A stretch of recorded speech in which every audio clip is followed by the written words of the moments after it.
Muraho neza mama beza, mbazaniye rero indi kanzu, iyindi bubu.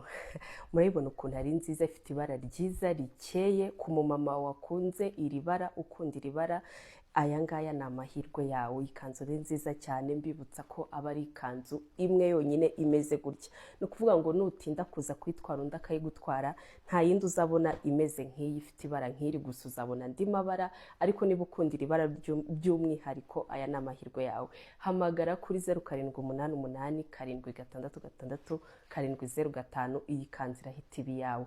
Ntuze gucikanwa, aya makanzu ni mashyashya, ni amabubu, ni mashyashya ku isoko. Rero murabona ukuntu ari meza meza cyane. Aka kantu rero ko kwihungiza nako karahari muri Mama Darlene shop, ntago icyokere kizakwica rwose. Twakabazaniye, ugashaka nako urabijyana na murakaza neza. Rero dukorera mu mujyi ku nyubako yitwa Niyo House, impande ya Ndaruka quartier commercial. Turabakunda cyane, bye.